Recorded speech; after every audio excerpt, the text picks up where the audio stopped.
I'll give a shout out to my homie up in DC with his own t-shirt brand, Fuck Their Power. This is a homie that was part of our black Twitter circle when I was on Twitter.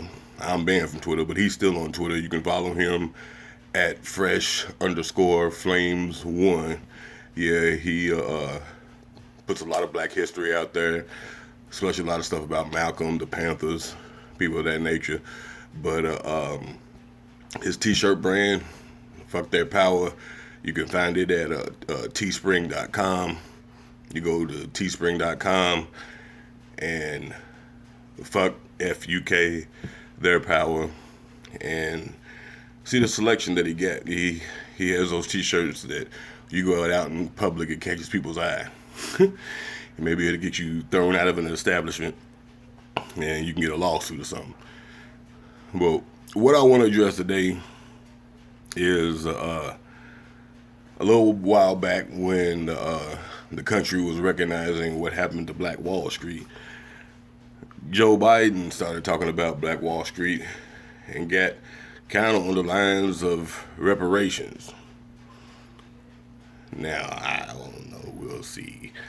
What even for them, whoever, we'll see. But here's my thing when getting to talking about reparations for black people in America.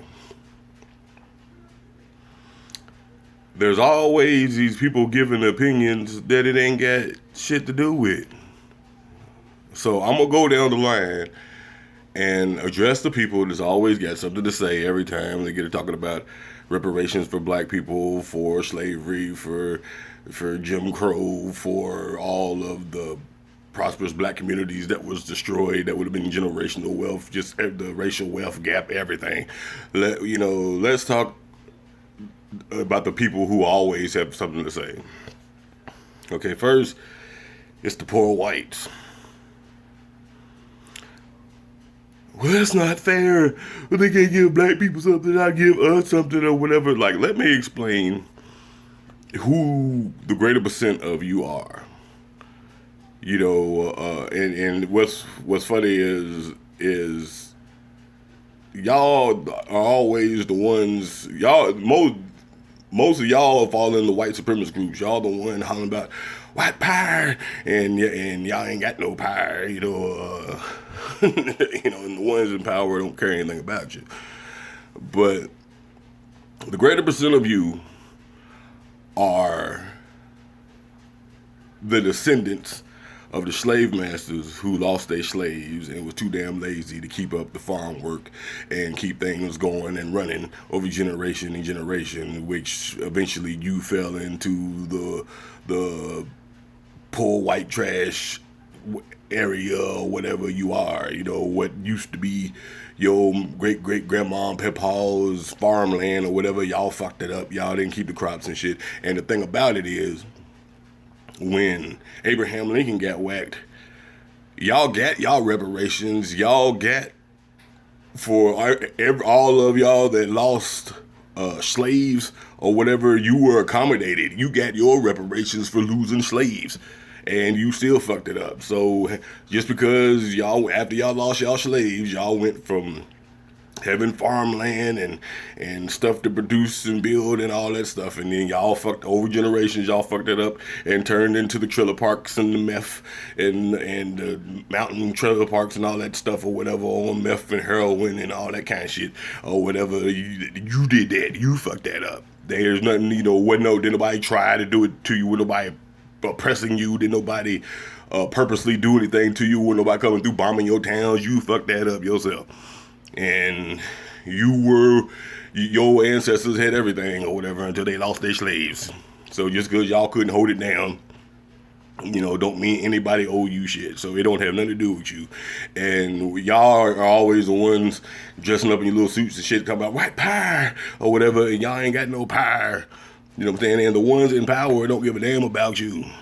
Like, you will never see Donald Trump, Jeff Bezos,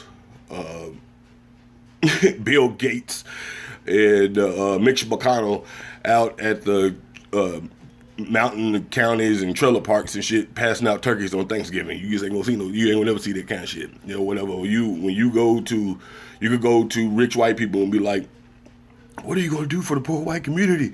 You know, they're on meth, they're on heroin, they're overdosing, their suicide rate is up, and whatever. They're like, fuck them crackheads and shit, fuck off, or whatever. But like, you know, when black people are successful, you know, like it's the spotlight's on them. Like, what you doing for the black community, nigga? What you doing for us? What you doing to give back, nigga? Huh? What you doing? What you doing for the community, nigga? Like it's just required that if a black man is successful and he came from the hood, he got to give back to the hood. But see, these people ain't never came from the poor white area. It ain't like they went from the trailer park and then they worked their way up to be Bill Gates. Nah, it ain't work like that. They had the generational wealth to pass down or whatever.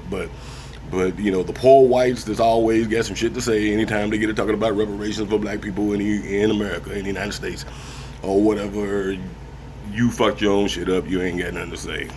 Now, the ones that came over here, the white immigrants that came over here, you know, that's like, my great-great-grandfather came over here and he was a sharecropper and he was poor and he worked his way up and he got, he was a sharecropper.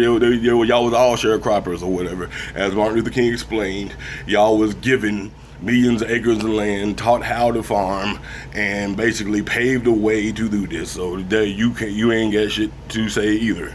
You know, like while they was giving y'all acres of land and stuff to build and farm or whatever, we was getting destroyed. All our prosperous communities were being destroyed by mobs of whites and all this kind of shit.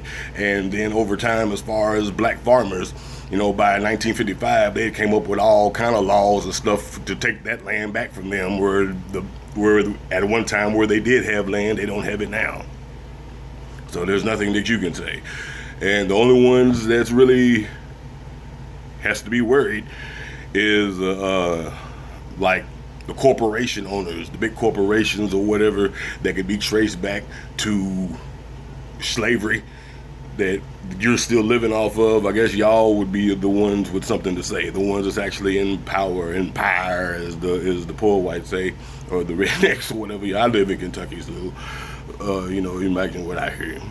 But like, and I'm not sitting here wanting to get black people hyped up for reparations and they get cut the check and all that kind of shit. Like, nah, I'm just saying, like, you know, previously when I just didn't like the rhetoric of there was ADOS and FBA and all them that were pushing all kind of other rhetoric, but claiming this is all about reparations, and people started acting like I was against reparations. Why the fuck would I be against reparations? Why would I be against me and my family and my kids and nieces and nephews and and all my people getting land, money, whatever it is that they want to do to accommodate for what has been done to us and what's been taken from us generation after generation after generation, and why we don't have anything now. Why? But, you know, when you don't, people have to demonize you and you don't agree with that rhetoric. But, like, that's pretty much it.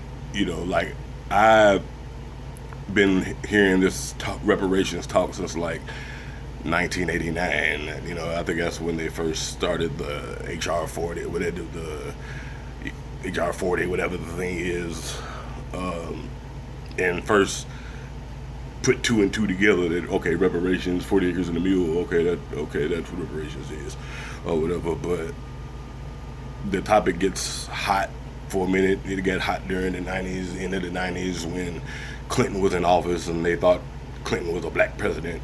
You say it's Clinton, and then going into the Clinton-Gore thing right before 9/11, that's when people got hyped because found out that Johnny Cochran was on the case as far as trying to get reparations, and then boom, 9/11, you ain't heard nothing about reparations since until here recently.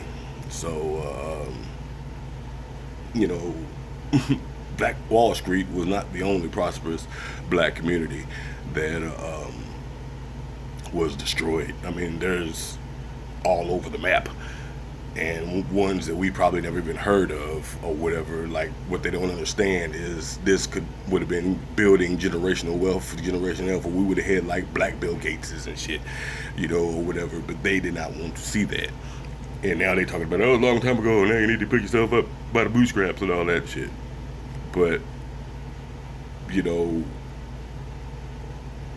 they still prosper off what was passed down, and everything that was to be passed down to us has been destroyed. So don't sit here and act like we're not owed anything, but, Black Wall Street was just open up. As far as Joe Biden's little speech about Black Wall Street, he knows what black people want to hear. They watch social media and see what all the hashtags and all that kind of shit is. He know what y'all gonna want to hear for the next 4 years or whatever. Like, just because I was so anti-Trump don't mean that I was pro-Biden. I know that he ain't nothing but a white supremacist too. He just does it in a different way, and he's at Fox that Malcolm X used to warn us about trying to be our friend. But I just was like, Trump was just a motherfucker that he was just too dangerous to keep in office. So somebody that frame of mind, you don't have him in charge, military and missiles and money and shit. You just don't. You know what I'm saying? But yeah. Topic of reparations, some of y'all just need to mind your business, because it has nothing to do with you. I don't even know why they're asking you. I don't even know why they're taking a tally of people that they don't have anything to do with to see what you think about blacks getting reparations.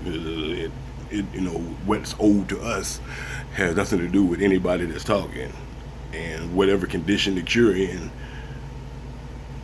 is not the same as us.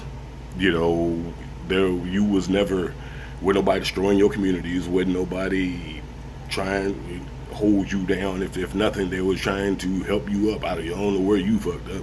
But you just need to mind your business. Peace.